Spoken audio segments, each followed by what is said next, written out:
You had cancer before you had cancer? Used to do a kilometre on the treadmill every day when I was doing chemo. Yeah. That's all I did. I found a huge difference. I used to do a 2K run after chemo every time. I remember getting I think after the chemo, you'd get out of bed the next day and you'd feel like so tired. And when I had my girlfriend there, she'd be yelling at me right next to my bed and going, "Get the fuck up, you need to get on your treadmill." Yeah. There's horrible. There's big studies out now about exercise. We've talked about that. Yeah. Perth, they're doing big work there. Just saying, hey. I want to go and do some volunteering. Yeah, we should look together. Yeah, that'd be good. I wouldn't mind too.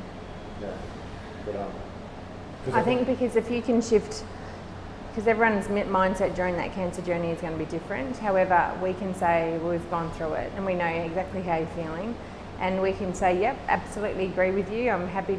I just remember so many times, so many people were by themselves when they sat there and had their chemo, and I just think that's just so sad. It's yeah, you see a lot of it. You see a lot of people just there by themselves. I remember my old mate. There was an old guy in Syria. I was across the room from him, and he was on a chair. I was like blabbering and singing and being a dickhead. Yeah, well, we used to have a lot of them come in by themselves, and I never really got that. Like why? But some people were really apprehensive on having someone there because they didn't want them to see them in a frailer state. I had that a little bit, I didn't even, to be honest, I never thought about it. I was just very lucky. I had, Troy came to about 2, Mum came to 2, my girlfriend flew up, and she did the last 2. I know, Troy did the last one with me. Yeah. How many did you have? 6. I had 12. No, I had radiation because I relapsed. Oh, when I say no, I must have more than that. Oh, I don't know. I had them every 3 weeks for 6 months. Or maybe I had more than that. Yeah, you wanted 8. I'd say probably 8. I started in August and finished the week before Christmas.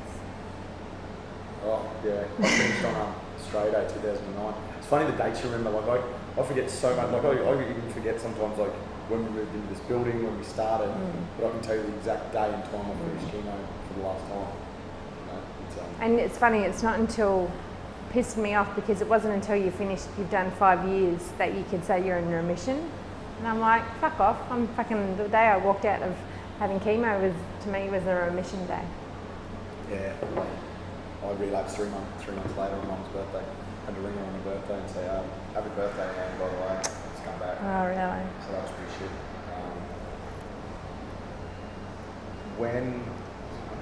How many years have you been clear now? 7. It's good.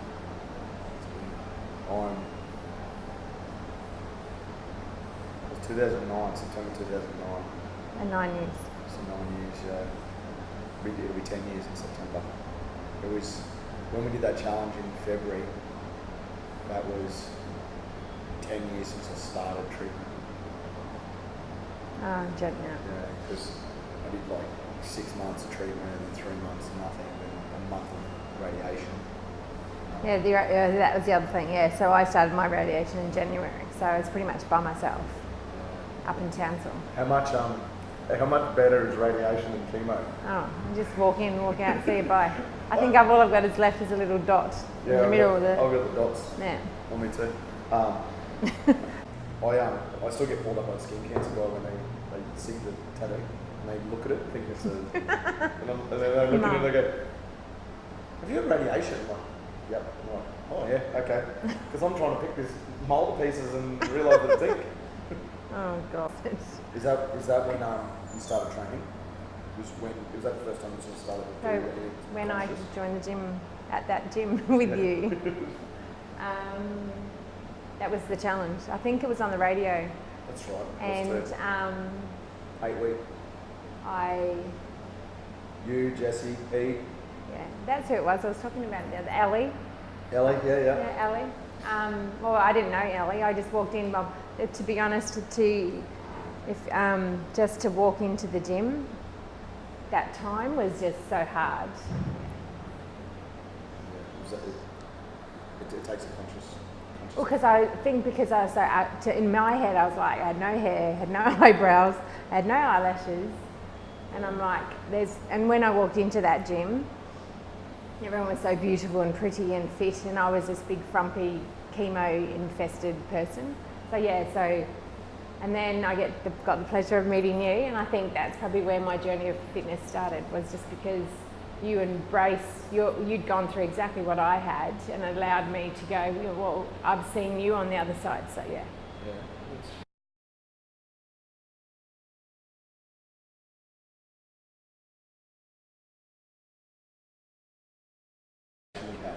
We're sitting on the black lounge, right at the front.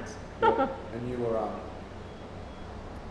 very closed off. You were open to something, but closed off in the fact of that there's only a small population, I suppose, that come through the other side and then go on to do something. So I know from my side of it, I was like determined to make you realise, that you can. So that was my challenge with that as well. What have you learned about yourself? That I am very resilient and inspiring, apparently, from other people. Yeah. Although it's always a weird thing. It's like when you have the big C, you don't have another choice. No, you don't. Do you know what I mean? No, because people go, oh, why did you not choose healthy options? And I said, I'm a banker, so I give you advice on your banking, but if I asked a mechanic to tell me about banking, they wouldn't know. So for me, I expect that you need to trust a specialist in that field, because they're the ones that have gone through it and seen the other outcomes from it. So for me, I entrusted my oncologist, I entrusted you to know that, okay, I am going to be fine. And so that's pretty much why, to be honest, I followed you everywhere. You and Beck. I have a very stressful job. Troy and I are very consumed in sport. So for me to turn up each and every day, that's my inspiration. If I don't turn up, then I feel worse. But I'm not here to put a picture on the wall. I never will be, well, I shouldn't say that, but I never think that I'll be that size 10 again.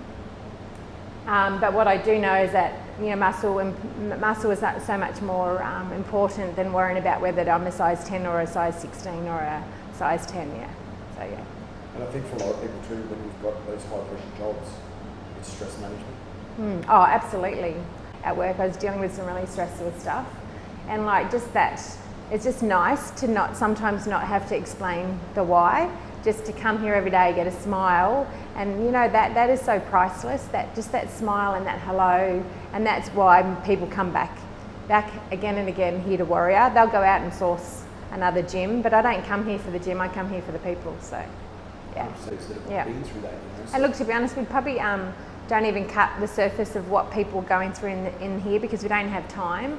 Saturday is my outlet of really catching up with people that I really value when I come here. I've got a little Wow Wednesday group, and we the 5 of us now that Troy's joined, so it's really cute, and we keep each other accountable, and every Wednesday, and it's not about who's coming first or last, we're always cheering each other on. It's just it's a really good environment. That's the best thing about it, is that when you get those little groups that are formed. I know even Big Simon's been starting to come Wednesday mornings now. You know what I mean? Charmaine's. Yeah, Charmaine. Wednesdays. They want it. It's like a cult. I call it the Wow Wednesday cult. Yeah. Yeah, it's gold.